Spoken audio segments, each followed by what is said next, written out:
আরো একটি নতুন ভিডিওতে তোমাদের সবাইকে স্বাগত। আজকে আমরা এই ভিডিওতে সেন্ট জেভিয়ার্স কলেজ কলকাতার বিভিন্ন ইউজি কোর্সে ভর্তি সম্পর্কিত যাবতীয় ইনফরমেশন জেনে নেব, যেগুলি তোমাদের ভর্তির জন্য একান্তভাবে জানা প্রয়োজন। তো যে সমস্ত ইনফরমেশনগুলি জানবো সেগুলি হচ্ছে কোর্স টাইপ অ্যান্ড মোড, অর্থাৎ এখানে যে সমস্ত কোর্সগুলি করানো হয় সেগুলি কোন টাইপের কোর্স এবং কোন মোডে সেই সমস্ত কোর্সগুলি করানো হয়। অ্যাভেলেবেল কোর্সেস, অর্থাৎ এখানে কোন কোন কোর্স পড়ানো হয়। কোর্স ডিউরেশন কি আছে, অর্থাৎ কত সময়ের জন্য কোর্সগুলি করানো হবে। এলিজিবিলিটি ক্রাইটেরিয়া কি আছে, অর্থাৎ আবেদন করার জন্য মিনিমাম কি যোগ্যতা প্রয়োজন। Year of passing and age limit কি আছে, অর্থাৎ ক্লাস 12টা কোন কোন সালে পাস আউট হলে এবং তোমাদের বয়স কতর মধ্যে হলে তোমরা এখানকার বিভিন্ন কোর্সে আবেদন করতে পারবে। নাম্বার অফ সিটস কি আছে বিভিন্ন বিষয়ের, ফি স্ট্রাকচার কি আছে বিভিন্ন বিষয়ের, সিলেকশন প্রসিডিওর কি আছে, অর্থাৎ ভর্তির জন্য তোমাদের এখানে কিভাবে নির্বাচন করা হবে, অ্যাডমিশন প্রসিডিওর কি আছে, অর্থাৎ সম্পূর্ণ ভর্তি প্রক্রিয়াটি কোন কোন স্টেপের মাধ্যমে সম্পন্ন করা হবে, এবং অ্যাডমিশন শিডিউল কি আছে, অর্থাৎ কবে থেকে তোমাদের এখানে ভর্তি প্রক্রিয়া শুরু হবে। সমস্ত কিছু আজকে আমরা এই ভিডিওর মাধ্যমে জেনে নেব।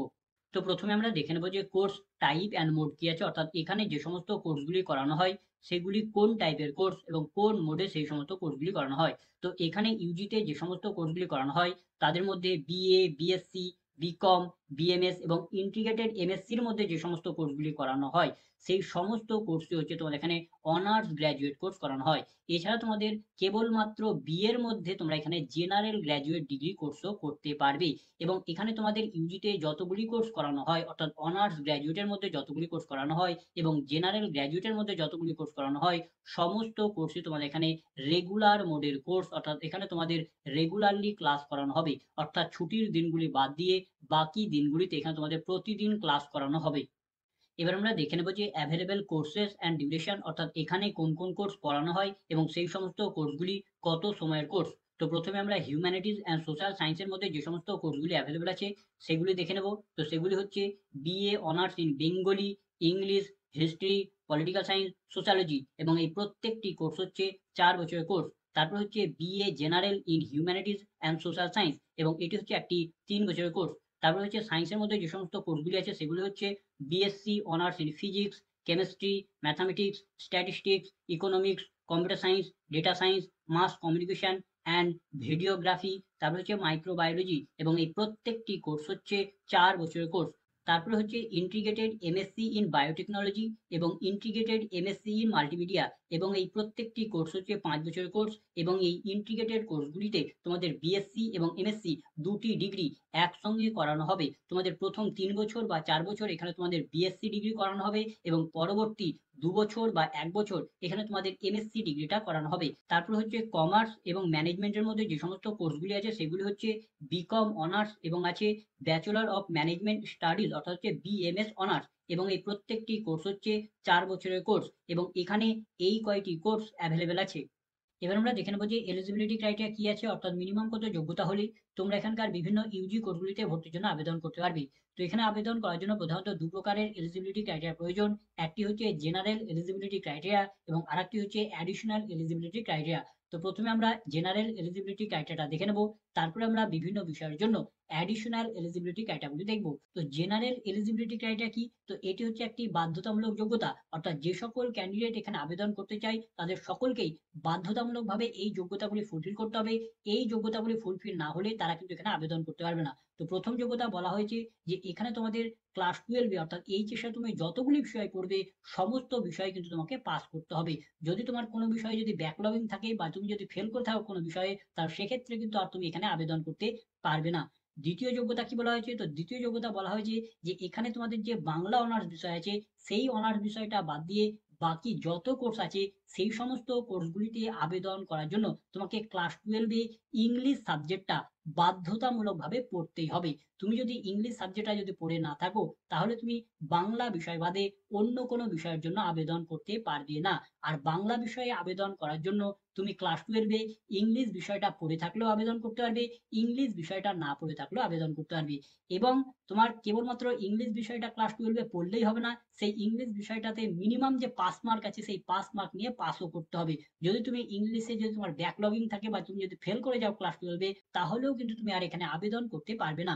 এবার আমরা দেখে নেবো যে বিভিন্ন বিষয়ের জন্য অ্যাডিশনাল এলিজিবিলিটি ক্রাইটেরিয়াগুলি কি আছে। তো এখানে অ্যাডিশনাল এলিজিবিলিটি ক্রাইটেরিয়াগুলিতে তোমাদের একটি অ্যাগ্রিগেট মার্কস অর্থাৎ গড় মার্কসের প্রয়োজন পড়বে। তো এই অ্যাগ্রিগেট মার্কস অর্থাৎ গড় মার্কসটা তোমাদের কিভাবে ক্যালকুলেশন করতে হবে সেটা একটু আগে আমরা জেনে নেব। তারপরে আমরা বিভিন্ন বিষয়ের জন্য প্রয়োজনীয় যোগ্যতাগুলি দেখব। তো এখানে তোমাদের অ্যাগ্রিগেট মার্কস অর্থাৎ যে গড় মার্কসটা প্রয়োজনে পড়বে সেটা হচ্ছে তোমাদের এইচএস অর্থাৎ ক্লাস 12 বা তার সমতুল্য পরীক্ষার অ্যাগ্রিগেট মার্কস অর্থাৎ গড় মার্কসটা লাগবে, এবং এই গড় মার্কসটা তোমাদের 4 সাবজেক্টের মার্কস নিয়ে গড় মার্কস বার করতে হবে। এবং এখানে তোমাদের সেই 4টে বিষয়ে কোন কোন বিষয়ের মার্কস ধরতে হবে আর কোন কোন বিষয়ের মার্কস ধরা যাবে না। তো দেখো তোমাদের এখানে টেবিল করে কিছু বিষয় মেনশন করে দেওয়া আছে। তো এই টেবিলে যতগুলি বিষয় মেনশন করা আছে এই সমস্ত বিষয়গুলির মধ্যে থেকে যদি তোমরা কোনো বিষয় পড়ে থাকো তাহলে সেই সমস্ত বিষয়গুলির মার্কস গড় মার্কস বার করার ক্ষেত্রে ধরা যাবে না। তো কোন কোন বিষয়গুলির মার্কস ধরা যাবে না তোমরা ভিডিওটাকে পজ করে এখান থেকে সাবজেক্টগুলি দেখে নেবে। এদের থেকে যদি তুমি কোনো বিষয় পড়ে থাকো তাহলে সেই বিষয়টার মার্কস কিন্তু ধরতে পারবে না। তো তোমাকে কোন কোন বিষয়গুলির মার্কস গড় মার্কস বার করার ক্ষেত্রে ধরতে হবে। তো চলো এবার আমরা বিভিন্ন বিষয়ের জন্য কোন কোন বিষয়গুলির মার্কস ধরতে হবে এবং তার জন্য কি যোগ্যতার প্রয়োজন সেগুলি এবার এক এক করে আমরা দেখে নিই। তো প্রথমে আমরা হিউম্যানিটিজ অ্যান্ড সোশ্যাল সায়েন্সের মধ্যে যে সমস্ত কোর্সগুলি অ্যাভেলেবল আছে তাদের যোগ্যতাগুলি দেখে নেব। তো আমাদের প্রথম কোর্স হচ্ছে বিএ অনার্স ইন বেঙ্গলি। তো বেঙ্গলিতে আবেদন করার জন্য বেঙ্গলি বিষয়ের মার্কস এবং বাকি যে কোনো 3টি টপ বিষয়ের মার্কস নিয়ে তোমার গড় মার্কস কমপক্ষে 45% মার্কস লাগবে, এবং তার সঙ্গে তোমার বেঙ্গলি বিষয়ে কমপক্ষে 45% মার্কস, এবং বাকি যে 3টি বিষয় তুমি ধরেছো গড় মার্কস বার করার ক্ষেত্রে সেই 3টি বিষয়ে প্রত্যেকটিতে ইন্ডিভিজুয়ালি 45% করে মার্কস থাকতে হবে, তবেই তুমি এখানে বাংলার জন্য আবেদন করতে পারবে।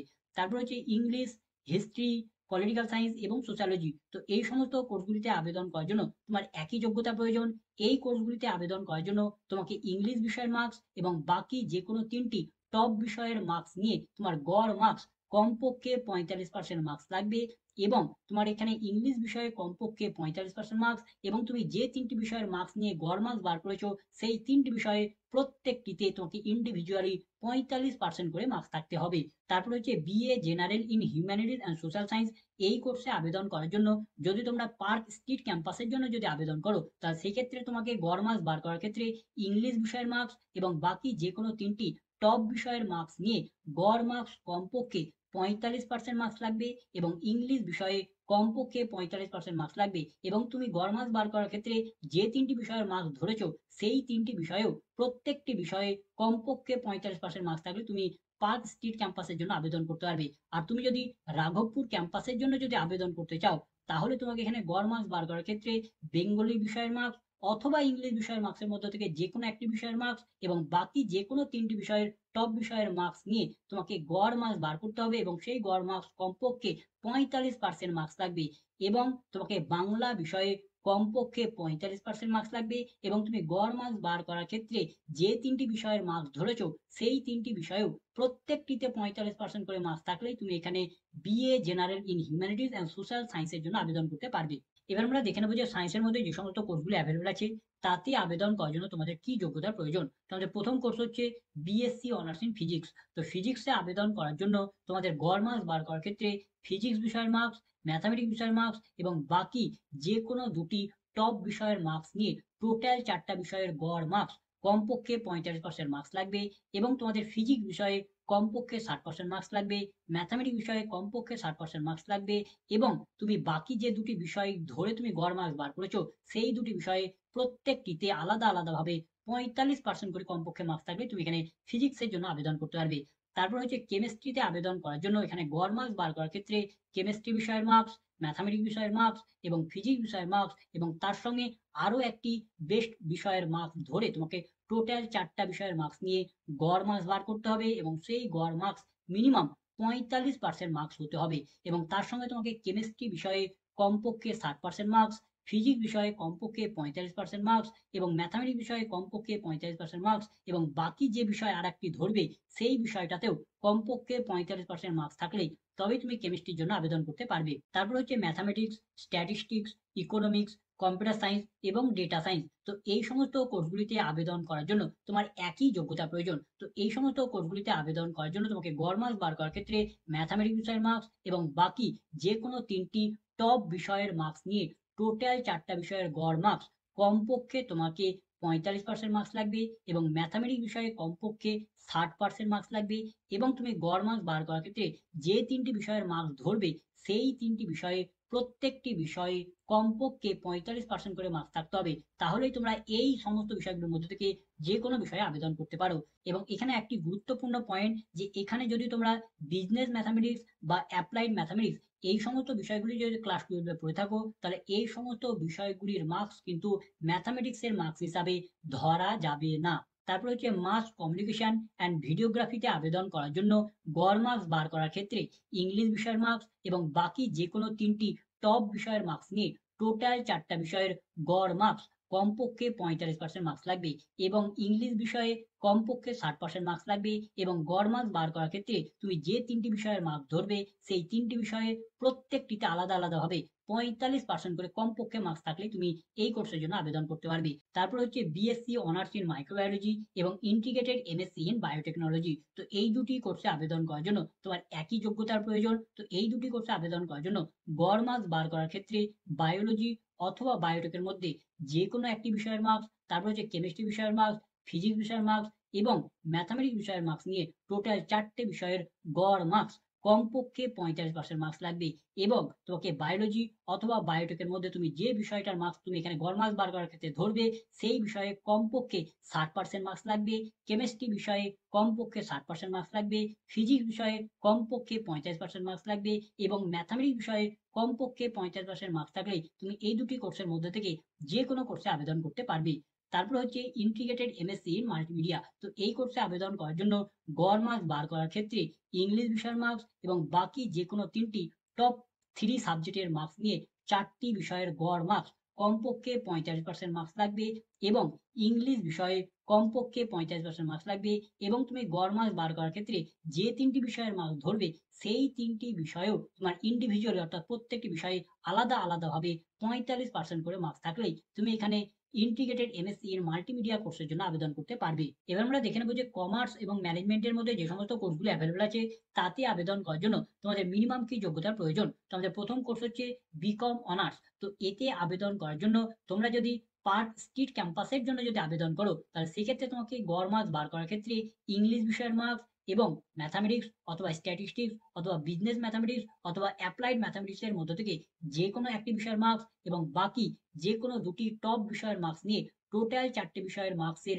গড় মার্কস কমপক্ষে 45% মার্কস লাগবে এবং ইংলিশ বিষয়ে কমপক্ষে 45% মার্কস লাগবে এবং ম্যাথামেটিক্স, স্ট্যাটিস্টিক্স, বিজনেস ম্যাথামেটিক্স অথবা অ্যাপ্লাইড ম্যাথামেটিক্স এর মধ্য থেকে যে বিষয়টার মার্কস তুমি গড় মার্কস বার করার ক্ষেত্রে ধরবে সেই বিষয়টাতে তোমাকে কমপক্ষে 50% মার্কস লাগবে এবং বাকি যে দুটি বিষয় তুমি এখানে ধরবে সেই বিষয় দুটিতেও তোমাকে আলাদা আলাদাভাবে 45% করে কমপক্ষে মার্কস লাগবে। আর তুমি যদি রাঘবপুর ক্যাম্পাসের জন্য যদি আবেদন করতে চাও তাহলে সেক্ষেত্রে তোমাকে গড় মার্কস বার করার ক্ষেত্রে ইংলিশ বিষয়ের মার্কস এবং বাকি যে কোনো 3টি টপ বিষয়ের মার্কস নিয়ে 4টি বিষয়ের গড় মার্কস কমপক্ষে 45% মার্কস লাগবে এবং ইংলিশ বিষয়ে কমপক্ষে 45% মার্কস লাগবে এবং তুমি গড় মার্কস বার করার ক্ষেত্রে যে 3টি বিষয়ের মার্কস তুমি এখানে ধরবে সেই 3টি বিষয়েও প্রত্যেকটিতে আলাদা আলাদাভাবে 45% করে কমপক্ষে মার্কস থাকলেই তুমি এখানে বিকম অনার্সের জন্য আবেদন করতে পারবে। তারপর হচ্ছে ব্যাচেলর অফ ম্যানেজমেন্ট স্টাডিজ অর্থাৎ হচ্ছে বিএমএস অনার্সে আবেদন করার জন্য গড় মার্কস বার করার ক্ষেত্রে ইংলিশ বিষয়ের মার্কস এবং ম্যাথামেটিক্স অথবা স্ট্যাটিস্টিক্স অথবা বিজনেস ম্যাথামেটিক্স অথবা অ্যাপ্লাইড ম্যাথামেটিক্স এর মধ্য থেকে যে কোনো একটি বিষয়ের মার্কস এবং বাকি যে কোনো দুটি টপ বিষয়ের মার্কস নিয়ে টোটাল 4টা বিষয়ের গড় মার্কস কমপক্ষে 45% মার্কস লাগবে এবং ইংলিশ বিষয়ে কমপক্ষে 45% মার্কস লাগবে এবং ম্যাথামেটিক্স, স্ট্যাটিস্টিক্স, বিজনেস ম্যাথামেটিক্স এবং অ্যাপ্লাইড ম্যাথামেটিক্স এর মধ্যে থেকে তুমি যে বিষয়ের মার্কসটাকে গড় মার্কস বার করার ক্ষেত্রে ধরবে সেই বিষয়টাতেও কমপক্ষে 45% মার্কস থাকতে হবে এবং বাকি যে দুটি বিষয় তুমি গড় মার্কস বার করার ক্ষেত্রে ধরবে সেই দুটি বিষয়েও তোমাকে আলাদা আলাদাভাবে কমপক্ষে 45% করে মার্কস থাকলেই তুমি এখানে বিএমএস অনার্সের জন্য আবেদন করতে পারবে। এবার আমরা দেখে নেবো যে year of passing and age limit কি আছে অর্থাৎ প্রয়োজনীয় কোয়ালিফিকেশনটা কোন কোন সালে পাস আউট হলে এবং তোমাদের বয়স কতর মধ্যে হলে তোমরা এখানকার বিভিন্ন ইউজি কোর্সগুলিতে ভর্তির জন্য আবেদন করতে পারবে। তো এখানে ইউজিতে যতগুলি কোর্স অ্যাভেলেবেল আছে সমস্ত কোর্সে আবেদন করার জন্য যে সকল ক্যান্ডিডেটরা তাদের প্রয়োজনীয় কোয়ালিফিকেশনটা অর্থাৎ ক্লাস 12 বা তার সমতুল্য পরীক্ষাটি কারেন্ট ইয়ারে অর্থাৎ এবছরে পাস করেছে বা পাস করবে এবং প্রিভিয়াস 5 ইয়ারে পাস করেছে অর্থাৎ যারা 2020, 2021, 2022, 2023, 2024 এবং 2025 সালে তারা তাদের প্রয়োজনীয় কোয়ালিফিকেশনটা অর্থাৎ ক্লাস 12 বা তার সমতুল্য পরীক্ষাটি পাস করেছে বা পাস করবে, কেবলমাত্র তারা এখানকার বিভিন্ন ইউজি কোর্সগুলিতে আবেদন করতে পারবে। এবং এখানে তোমাদের এজ লিমিট কি আছে, তো এখানকার ইউজি কোর্সগুলিতে আবেদন করার জন্য কোনো এজ লিমিট নেই, অর্থাৎ তোমার যাই বয়স হোক তোমরা এখানকার বিভিন্ন ইউজি কোর্সগুলির জন্য আবেদন করতে পারবে। এবার আমরা দেখে নেবো যে নাম্বার অফ সিটস অর্থাৎ বিভিন্ন বিষয়ের জন্য কত করে সিট সংখ্যা আছে। তো এখানে আমরা বিভিন্ন বিষয়ের জন্য যে সিট সংখ্যাগুলি জানাবো, এই সিট সংখ্যাগুলি যদি ভবিষ্যতে কোনো কারণে যদি পরিবর্তন করা হয়, তাহলে তোমরা নতুন সিট সংখ্যা সেন্ট জেভিয়ার্স কলেজের অফিসিয়াল ওয়েবসাইট থেকে পেয়ে যাবে। তো এখানে আমরা কেবলমাত্র কোনো বিষয়ে টোটাল কত করে সিট সংখ্যা আছে সেটি তোমাদের জানাবো। যদি তোমরা ক্যাটাগরি হিসাবে যদি সিট বিভাজন দেখতে চাও, তাহলে তোমরা ভিডিওটাকে পজ করে সেটা তোমরা দেখে নিতে পারো। তো প্রথমে আমরা হিউম্যানিটিজ অ্যান্ড সোশ্যাল সায়েন্সের মধ্যে যে সমস্ত কোর্সগুলি অ্যাভেলেবল আছে তাদের সিট সংখ্যা দেখে নেবো। তো আমাদের প্রথম কোর্সটি হচ্ছে বিএ অনার্স ইন বেঙ্গলি। তো বেঙ্গলি কোর্সটা তোমাদের দুটি ক্যাম্পাসে পড়ানো হয়। একটি হচ্ছে পার্ক স্ট্রিট ক্যাম্পাসে, টোটাল 12টি মতো সিট আছে, এবং রাঘবপুর ক্যাম্পাসে টোটাল তোমাদের এখানে 32টি সিট আছে।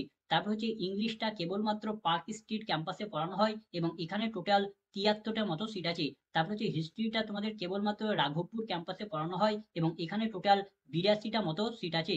তারপর হচ্ছে পলিটিক্যাল সায়েন্স, এই কোর্সটা তোমাদের পার্ক স্ট্রিট ক্যাম্পাসে টোটাল 93টি মতো সিট আছে এবং রাঘবপুর ক্যাম্পাসে টোটাল 81টা মতো সিট আছে। তারপর হচ্ছে সোশ্যালজি, এটা কেবলমাত্র পার্ক স্ট্রিট ক্যাম্পাসে পড়ানো হয় এবং এখানে টোটাল 80টি মতো সিট আছে। তারপর হচ্ছে BA general in humanities and social science, এটা তোমাদের দুটো ক্যাম্পাসে করানো হয়। এখানে তোমাদের পার্ক স্ট্রিট ক্যাম্পাসে টোটাল 87টা মতো সিট আছে এবং রাঘবপুর ক্যাম্পাসে টোটাল 33টি মতো সিট আছে।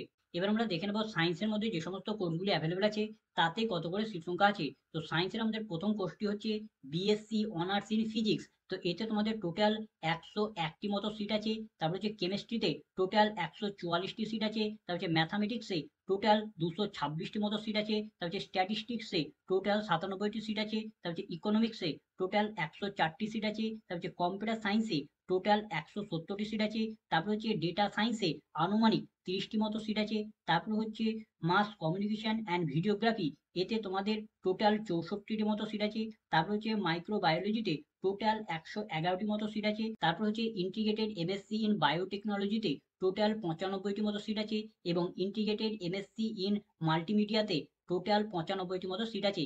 এবার আমরা কমার্স এবং ম্যানেজমেন্টের মধ্যে যে সমস্ত কোর্সগুলি অ্যাভেলেবল আছে তাদের সিট সংখ্যা দেখে নেব। তো আমাদের প্রথম কোর্স হচ্ছে বিকম অনার্স, যেটা মর্নিং সেকশনে করানো হয়। সেটাতে তোমাদের পার্ক স্ট্রিট ক্যাম্পাসে টোটাল 524টা মতো সিট আছে এবং যেটা রাঘবপুর ক্যাম্পাসে করানো হয় তাতে টোটাল 343টা মতো সিট আছে। তারপর হচ্ছে বিকম অনার্স, যেটা ইভিনিং সেকশনে করানো হয়, সেটা কেবলমাত্র পার্ক স্ট্রিট ক্যাম্পাসে করানো হয় এবং এতে টোটাল 500টি মতো সিট আছে। তারপর হচ্ছে ব্যাচেলর অফ ম্যানেজমেন্ট স্টাডিজ অর্থাৎ হচ্ছে বিএমএস অনার্স, এতে তোমাদের টোটাল 176টি মতো সিট আছে।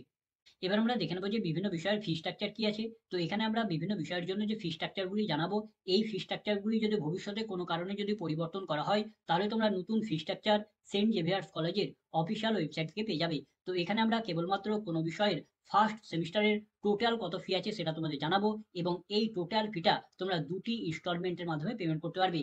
ফার্স্ট ইনস্টলমেন্টের টাকাটা তোমাদের অ্যাডমিশন নেওয়ার সময় পেমেন্ট করে ভর্তি নিতে হবে এবং সেকেন্ড ইনস্টলমেন্টের টাকাটা তোমাদের অ্যাডমিশন নেওয়ার কিছুদিন পর তোমাদের টাইম দেওয়া হবে, তখন তোমাদের পেমেন্ট করতে হবে। তো এখানে আমরা কেবলমাত্র টোটাল ফিটা জানাবো। যদি তোমরা ইনস্টলমেন্টে কত কত করে পেমেন্ট করতে হবে সেটা যদি জানতে চাও, তাহলে তোমরা ভিডিওটাকে পজ করে দেখে নিতে পারো, সেটা আমরা নিচে নিচে মেনশন করে দিয়েছি। তো প্রথমে আমরা দেখে নেবো যে হিউম্যানিটিজ অ্যান্ড সোশ্যাল সায়েন্সের মধ্যে যে সমস্ত কোর্সগুলি অ্যাভেলেবল আছে তাদের ফি স্ট্রাকচার কি আছে। তো আমাদের প্রথম কোর্স হচ্ছে বিএ অনার্স ইন বেঙ্গলি। তো বেঙ্গলির সঙ্গে যদি তোমরা সোশ্যালজি অথবা হিস্ট্রি অথবা ইকোনমিক্স অথবা কম্পারেটিভ বেঙ্গলি এই সাবজেক্টগুলি যদি সিলেক্ট করো এবং কোর্সটা যদি তুমি পার্ক স্ট্রিট ক্যাম্পাস থেকে পড়াশোনা করো, তাহলে সেক্ষেত্রে তোমার ফি পড়বে 11,350 টাকা। আর তুমি যদি বেঙ্গলির সঙ্গে জার্নালিজম বিষয়টাকে সিলেক্ট করো এবং পার্ক স্ট্রিট ক্যাম্পাস থেকে যদি পড়াশোনা করো, সেক্ষেত্রে তোমার ফি পড়বে 12,150 টাকা। আর তুমি যদি কোর্সটাকে যদি রাঘবপুর ক্যাম্পাস থেকে যদি পড়াশোনা করো, সেক্ষেত্রে তোমার ফি পড়বে 10,450 টাকা। তারপর হচ্ছে ইংলিশ, তো এর সঙ্গে তুমি যদি সোশ্যালজি অথবা হিস্ট্রি অথবা ইকোনমিক্স অথবা কম্পারেটিভ বেঙ্গলির মধ্যে যে কোনো একটি বিষয় যদি সিলেক্ট করো এবং সেই কোর্সটা যদি তুমি পার্ক স্ট্রিট ক্যাম্পাস থেকে যদি পড়াশোনা করো, সেক্ষেত্রে তোমার ফি পড়বে 44,200 টাকা।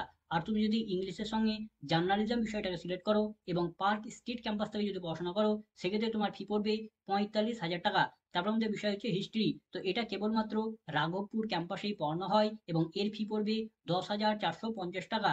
তারপর আমাদের পরবর্তী বিষয় হচ্ছে পলিটিক্যাল সায়েন্স। তো এই পলিটিক্যাল সায়েন্সের সঙ্গে যদি তুমি সোশ্যালজি অথবা হিস্ট্রি অথবা ইকোনমিক্স অথবা কম্পারেটিভ বেঙ্গলির মধ্যে যে কোনো একটি বিষয় যদি সিলেক্ট করো এবং এই কোর্সটা যদি তুমি পার্ক স্ট্রিট ক্যাম্পাস থেকে যদি পড়াশোনা করো, সেক্ষেত্রে তোমার ফি পড়বে 44,200 টাকা। আর তুমি যদি পলিটিক্যাল সায়েন্সের সঙ্গে জার্নালিজম বিষয়টাকে সিলেক্ট করো এবং পার্ক স্ট্রিট ক্যাম্পাস থেকে যদি পড়াশোনা করো, সেক্ষেত্রে ফি পড়বে 45,000 টাকা। আর তুমি যদি পলিটিক্যাল সায়েন্স বিষয়টাকে রাঘবপুর ক্যাম্পাস থেকে যদি পড়াশোনা করো, সেক্ষেত্রে তোমার ফি পড়বে 10,450 টাকা। তারপর আমাদের পরবর্তী বিষয় হচ্ছে সোশ্যালজি। তো সোশ্যালজির সঙ্গে তুমি যদি হিস্ট্রি অথবা ইকোনমিক্স অথবা কম্পারেটিভ বেঙ্গলির মধ্যে যে কোনো একটি বিষয় যদি সিলেক্ট করো এবং পার্ক স্ট্রিট ক্যাম্পাস থেকে যদি পড়াশোনা করো, সেক্ষেত্রে তোমার ফি পড়বে 44,200 টাকা। আর তুমি যদি সোশ্যালজির সঙ্গে জার্নালিজম বিষয়টাকে যদি সিলেক্ট করো এবং তুমি যদি পার্ক স্ট্রিট ক্যাম্পাস থেকে যদি পড়াশোনা করো, সেক্ষেত্রে তোমার ফি পড়বে 45,000 টাকা।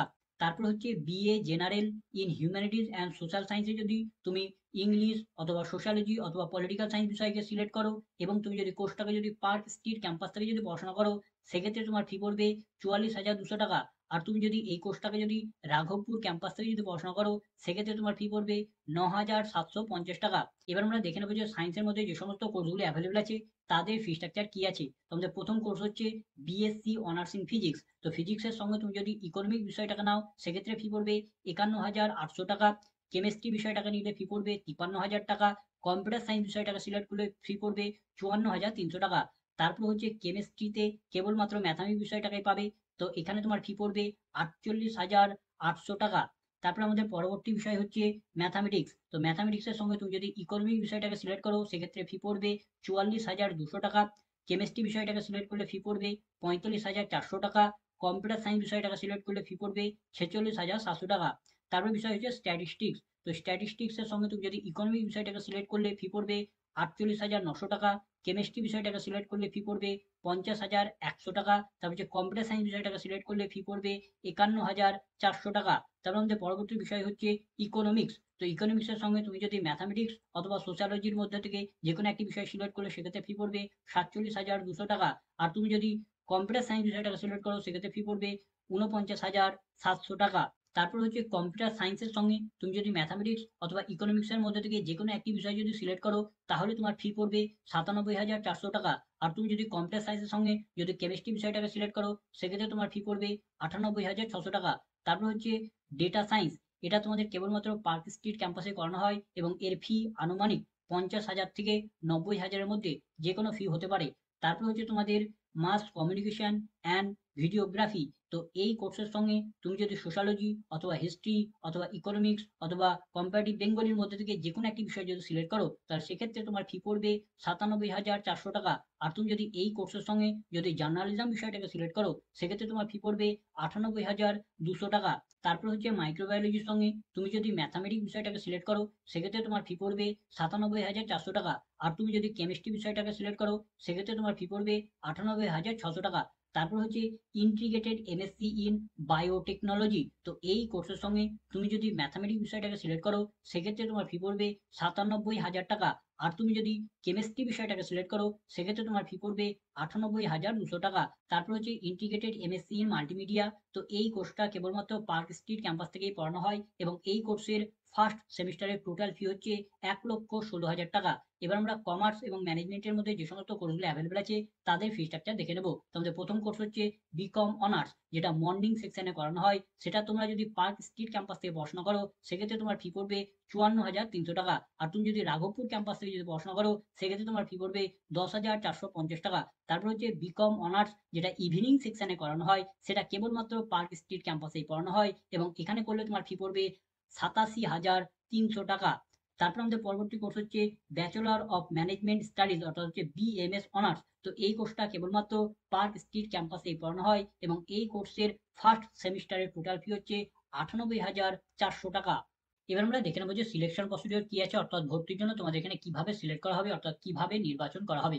তো এখানে তোমাদের mass communication and videography, BCom এবং বিএমএস, এই ৩টি কোর্স বাদ দিয়ে বাকি যত কোর্স আছে এখানে ইউজিতে, সমস্ত কোর্সে ভর্তির জন্য তোমাদের এখানে প্রিভিয়াস একাডেমিক অ্যাচিভমেন্টের যে মার্কস আছে, অর্থাৎ তোমাদের যে প্রিভিয়াস কোয়ালিফিকেশনগুলির যে মার্কস আছে, মূলত তোমাদের এইচএস অর্থাৎ ক্লাস 12 এর যে মার্কস আছে, সেই মার্কসের উপর নির্ভর করে তোমাদের এখানে একটি মেরিট লিস্ট তৈরি করা হবে এবং সেই মেরিটের ভিত্তিতে তোমাদের এখানকার বিভিন্ন ইউজি কোর্সগুলিতে ভর্তি নেওয়া হবে। তারপর হচ্ছে BSc honours in mass communication and videography এবং ব্যাচেলর অফ ম্যানেজমেন্ট স্টাডিজ অর্থাৎ হচ্ছে বিএমএস অনার্স। তো এই দুটি কোর্সে ভর্তির জন্য তোমাদের এখানে একটি অ্যাডমিশন টেস্ট নেওয়া হবে এবং এখানে তোমাদের অ্যাডমিশন টেস্টের মার্কস এবং তার সঙ্গে সঙ্গে তোমাদের যে প্রিভিয়াস একাডেমিক অ্যাচিভমেন্টের যে মার্কসগুলি থাকবে, অর্থাৎ তোমাদের যে প্রিভিয়াস কোয়ালিফিকেশনগুলির যে মার্কসগুলি থাকবে, মূলত তোমাদের এইচএস অর্থাৎ ক্লাস 12 এর যে মার্কসগুলি থাকবে, সেই মার্কসগুলির উপর নির্ভর করে তোমাদের এখানে একটি মেরিট লিস্ট তৈরি করা হবে এবং সেই মেরিটের ভিত্তিতে তোমাদের এই দুটি কোর্সে ভর্তি নেওয়া হবে। তারপরে কোর্স হচ্ছে বিকম অনার্স। তো এই কোর্সে ভর্তির জন্য তোমাদের এখানে একটি অ্যাডমিশন টেস্ট নেওয়া হবে এবং এখানে যে অ্যাডমিশন টেস্টটা নেওয়া হবে সেটা হচ্ছে তোমাদের ইন্টারভিউ নেওয়া হবে এবং এখানে তোমাদের ইন্টারভিউ এর মার্কস এবং তার সঙ্গে সঙ্গে তোমাদের যে প্রিভিয়াস একাডেমিক অ্যাচিভমেন্টের যে মার্কসগুলি থাকবে, অর্থাৎ তোমাদের যে প্রিভিয়াস কোয়ালিফিকেশনের যে মার্কসগুলি থাকবে, মূলত তোমাদের এইচএস অর্থাৎ ক্লাস 12 এর যে মার্কসগুলি থাকবে, এই মার্কসগুলি নিয়ে তোমাদের এখানে একটি মেরিট লিস্ট তৈরি করা হবে এবং সেই মেরিটের ভিত্তিতে তোমাদের এখানে বিকম অনার্স কোর্সে ভর্তি নেওয়া হবে। এবার আমরা দেখে নেবো যে অ্যাডমিশন প্রসিডিওর কি আছে, অর্থাৎ সম্পূর্ণ ভর্তি প্রক্রিয়াটি কোন কোন স্টেপের মাধ্যমে সম্পন্ন করা হয়। তো তোমরা যদি সেন্ট জেভিয়ার্স কলেজের বিভিন্ন ইউজি কোর্সে যদি ভর্তি নিতে চাও, তাহলে প্রথমেই তোমাকে অনলাইনের মাধ্যমে অ্যাপ্লিকেশন ফর্ম ফিল আপ করতে হবে। তারপর তোমাদের যে সমস্ত বিষয়গুলি ভর্তির জন্য অ্যাডমিশন টেস্ট নেওয়া হবে, তাদের ক্ষেত্রে অ্যাডমিট কার্ড ডাউনলোড করতে হবে। তারপর তোমাদের অ্যাডমিশন টেস্ট নেওয়া হবে, তারপর তোমাদের রেজাল্ট এবং মেরিট লিস্ট প্রকাশ করা হবে এবং যে সমস্ত বিষয়গুলির ভর্তির জন্য অ্যাডমিশন টেস্ট নেওয়া হবে না, তাদের ক্ষেত্রে এই দুটি স্টেপ হবে না। তাদের ক্ষেত্রে তাদের ফর্ম ফিল আপ করার পর ডাইরেক্ট তাদের মেরিট লিস্ট প্রকাশ করা হবে। তারপর মেরিট লিস্ট বেরোনোর পর সেই মেরিট লিস্টে যে সকল ক্যান্ডিডেটদের নাম থাকবে তারা ভর্তির জন্য সিলেক্ট হবে এবং তখন যদি তারা ভর্তি নিতে চায় তাহলে তাদেরকে একটি নির্দিষ্ট টাইম পিরিয়ড দেওয়া হবে এবং সেই নির্দিষ্ট টাইম পিরিয়ডের মধ্যে তাদের যে অ্যাডমিশন ফিটা থাকবে, তাদের কোর্সের যে অ্যাডমিশন ফিটা থাকবে, সেই অ্যাডমিশন ফিটাকে অনলাইনের মাধ্যমে পেমেন্ট করে ভর্তি নিতে হবে। তারপর তোমাদের ডকুমেন্ট ভেরিফিকেশন করতে হবে। তার জন্য তোমাদের একটি নির্দিষ্ট ডেট দেওয়া হবে এবং যেদিন তোমাদের নির্দিষ্ট ডেট দেওয়া হবে সেই নির্দিষ্ট ডেটে তোমাদের যত প্রকার অরিজিনাল ডকুমেন্ট আছে সেই সমস্ত অরিজিনাল ডকুমেন্টগুলিকে নিয়ে শারীরিকভাবে তোমাদের কলেজে উপস্থিত থাকতে হবে এবং সেখানে তোমাদের সমস্ত অরিজিনাল ডকুমেন্টগুলিকে ভেরিফিকেশন করা হবে এবং তোমাদের সমস্ত তথ্যগুলি দেখা হবে এবং তোমাদের সমস্ত অরিজিনাল ডকুমেন্ট এবং তথ্য যদি ঠিকঠাক থাকে, সমস্ত ইনফরমেশন যদি ঠিকঠাক থাকে, তাহলে তোমাদের অ্যাডমিশনকে কনফার্ম করে দেওয়া হবে এবং তারপরেই তোমাদের অ্যাডমিশনটা ফাইনাল হয়ে যাবে। তো এইভাবে তোমাদের সম্পূর্ণ ভর্তি প্রক্রিয়াটিকে সম্পন্ন করা হবে। এবার আমরা দেখে নেবো যে অ্যাডমিশন শিডিউল কি আছে, অর্থাৎ ভর্তি প্রক্রিয়া তোমাদের এখানে কবে থেকে শুরু হবে।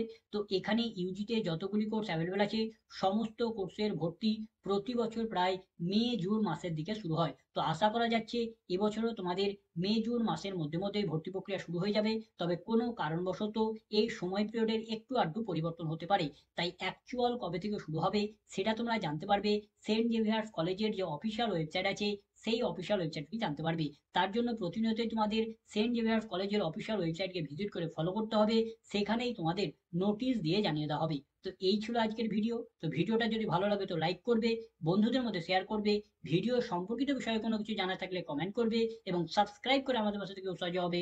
ধন্যবাদ।